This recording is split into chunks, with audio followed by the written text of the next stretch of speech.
What's going on, guys? I'm making another banging video tonight. I'm doing the night shift stories.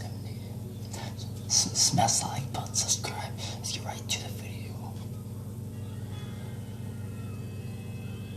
It was 2 years ago. I was called in to do the night shift, 10 p.m. to 4 a.m. at 7-Eleven, since somebody called out. The store was located on a busy road in a rather quiet and rural area. During the night shift, you could expect anywhere from 10 to 20 people come in to buy beer or something else. This one particular night, there was this one guy, mid-20s, that came in. He started making weird noises, like loud yelling noises. I assumed he had some kind of mental disability.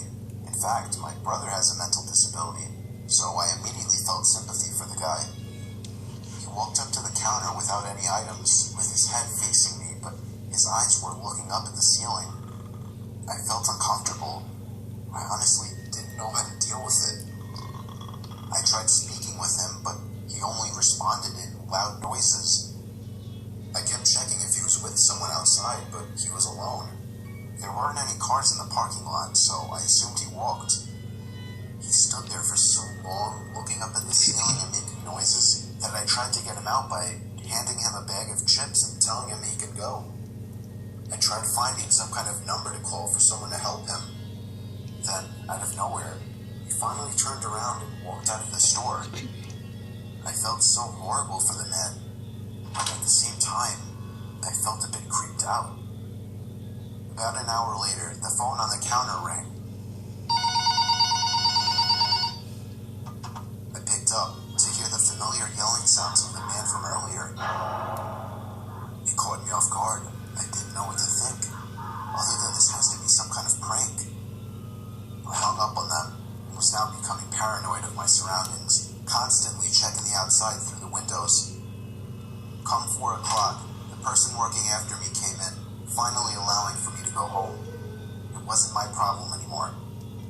I got home and threw all my stuff on the table, ready to get to sleep. But my phone rang within a minute after entering the door. I felt a chill run down my spine. Why would someone be calling at 4 a.m.?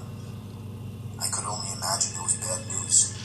I braced myself and picked up the phone to hear the man again. I felt sick to my stomach as I listened to the loud noises he made. I struggled to slam the phone to the receiver. All night, I felt like I was being watched, even with all the blinds shut.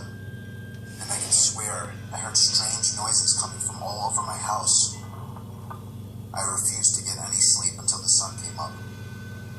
Weeks passed and I had forgotten about the incident, until one day, when going into the basement for the first time in a while, I found that papers had been scattered all over the floor, and when I went into the basement closet, I found writing on the walls. 7-Eleven had been written in Sharpie on the wall, along with the address to the 7-Eleven I worked at and my house address. The most disturbing part, I also found various kitchen knives along with a large pocket knife sitting in the closet. What started out as seemingly just an innocent person turning into something of a prank ultimately turned into something much more horrifying.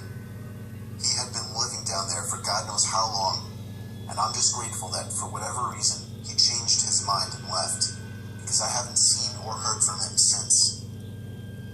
All I can say is that man is dangerously ill.